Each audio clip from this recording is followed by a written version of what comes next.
بسم اللہ الرحمن الرحیم الحمدللہ رب العالمین والصلاة والسلام علی سید الانبیاء والمرسلین وعلی آلہ الطیبین الطاہرین۔ عزیزان محترم، یہ 13 نمبر والیوم میں ہم آپ کو اخلاق اہل البیت علیہ السلام کے ٹاپک سے حب پروردگار کے بارے میں پچھلے حلقے میں بھی بتایا، اس سے پہلے میں بھی، کہ اگر اللہ سبحانہ و تعالیٰ کی محبت انسان کے دل میں پیدا ہو جائے تو پھر انسان کے لیے مشکل نہیں ہے کہ وہ تمام روحانی بیماریوں سے بآسانی چھٹکارا حاصل کر سکتا ہے۔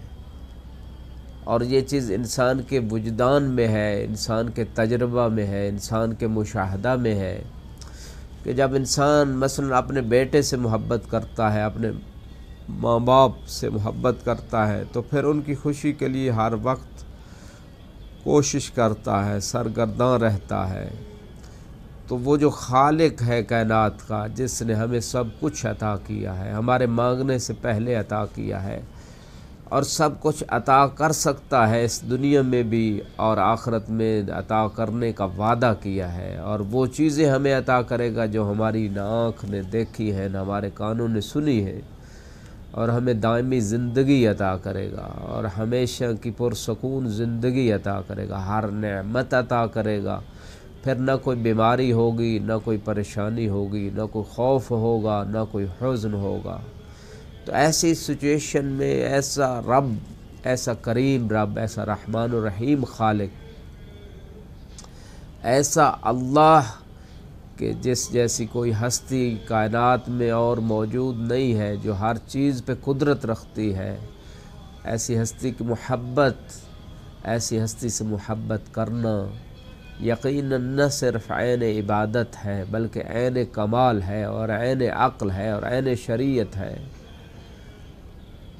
کسی نے امام علیہ السلام سے پوچھا کہ کیا دین میں محبت کا کوئی دخل ہے؟ تو امام نے فرمایا حل الدین الا الحب، دین تو نام ہی محبت کا ہے۔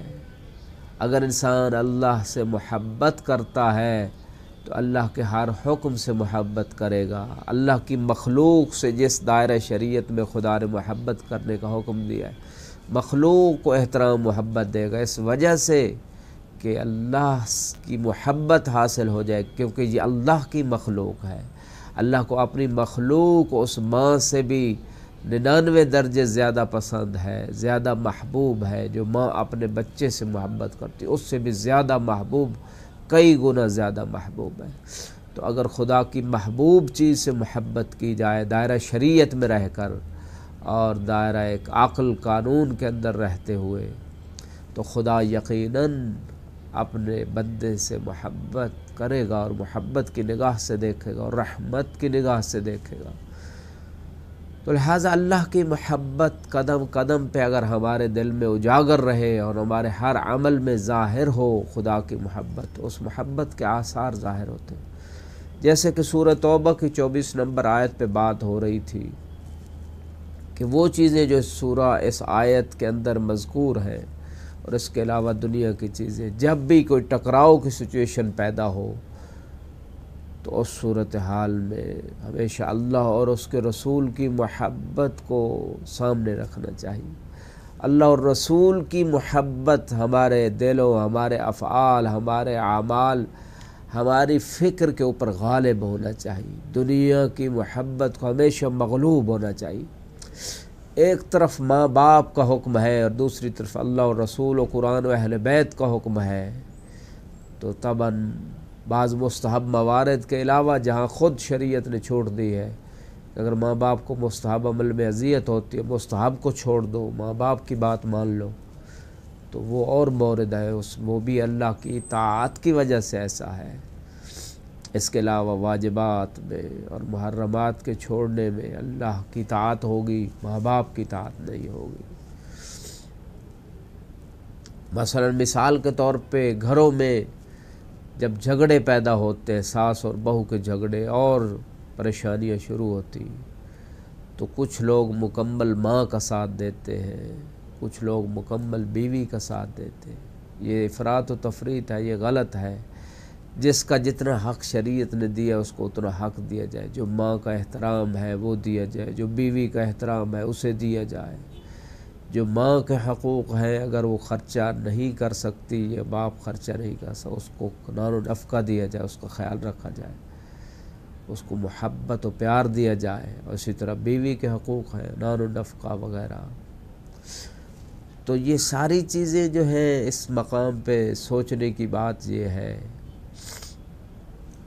کہ انسان اگر جس کا جو حق ہے وہ دے دے، اور جو حق سے تجاوز کرنے لگے اس کو روک دے کہ اب یہاں تجاوز ہے، یہاں شریعت اجازت نہیں دیتی، یہاں اللہ کا حکم اجازت نہیں دیتا، یہاں محبت رسول اجازت نہیں دیتی.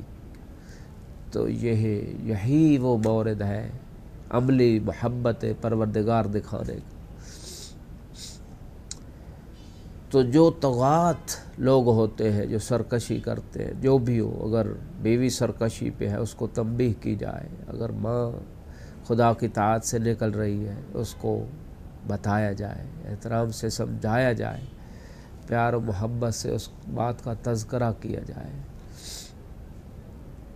آباء و اجداد کے حوالے سے میں نے عرض کیا ٹکراؤ پیدا ہوتا ہے بعض موارد میں کہ اللہ کی محبت کی طرف بڑھے یا مخلوق ماں باپ کی محبت کی طرف بڑھے. پھر آیت میں اگلا حصہ ان کان آباؤکم و ابناؤکم، تمہارے بیٹے تمہیں زیادہ اگر محبوب ہے اللہ اور اس کے رسول کی محبت سے زیادہ محبوب ہے. کیسے بیٹے بعضوں کا زیادہ محبوب ہوتے ہیں؟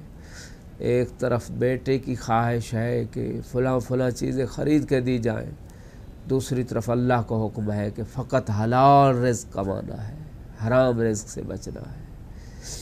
تو اب ٹکراؤ پیدا ہو گیا، ایک طرف بیٹے کی محبت، ایک طرف اللہ رسول اہل بیت و قرآن کی محبت. اب کس کی محبت غالب آتی ہے؟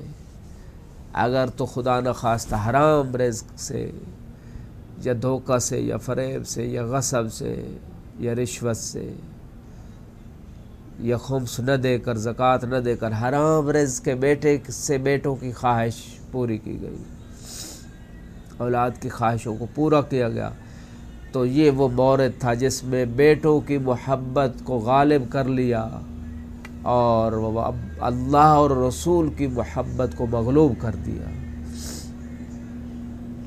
یہ وہ مورد تھا کہ جہاں اللہ کی محبت غالب آتی، رسول کی محبت غالب آتی کہ حلال رزق سے برکت ہوتی ہے، حلال رزق سے ایمان پختہ ہوتا ہے، حلال رزق سے اعمال قبول ہوتے ہیں، حلال رزق سے اولاد نیک ہوتی ہے، حلال رزق سے انسان کے دل کو سکون ملتا ہے، حلال رزق میں برکت ہوتی ہے، حلال رزق سے آخرت بنتی ہے، حلال رزق سے دنیا بنتی ہے. یہ وہ محبت کے ٹکراؤ کا مورد تھا، آپس میں تنازع کا مورد تھا، آپس میں ایک ایسا مرحلہ تھا کہ اب اولاد کی محبت کو بڑھایا جائے یا رسول اور اللہ کی محبت کو، اس کی بات کو مانا جائے. تو اس مقام پہ اگر مومن اللہ کی محبت کو ترجیح دے دیتا ہے، پریفرنس دے دیتا ہے، تو یقیناً اس شخص کے لیے خیر کے دروازے کھلنا شروع ہو جاتے ہیں، کیونکہ یہ ہر مقام پہ اللہ کی محبت کو پریفرنس دے رہا ہے، اہمیت دے رہا ہے، ترجیح دے رہا ہے. اور جو بھی محبت اللہ کی محبت سے ٹکرا رہی ہے، ہاں ایک مورد ہے، ایک ایسا موقع آتا ہے کہ جس میں اللہ کے مخلوق کی محبت اللہ کی محبت کے مطابق ہے، کوئی ٹکراؤ نہیں ہے. اگر بیٹے کی جائز خواہش کو، ماں باپ کی جائز خواہشات کو پورا کر دیا اللہ کے دیے حلال رزق سے، تو اس سے اور اپنی ماں باپ اولاد کی محبت کو بھی پا لیا اور اللہ کی محبت کو بھی پا لیا. یہ وہ مورد ہے. ہمیں خدا توفیق دے کہ ہم ہر لحظہ ہر فعل میں اللہ کی محبت کو سامنے رکھیں اور اپنے دل کو پاکیزہ رکھیں.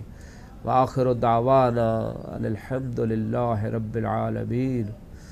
والسلام علیکم ورحمۃ اللہ وبرکاتہ.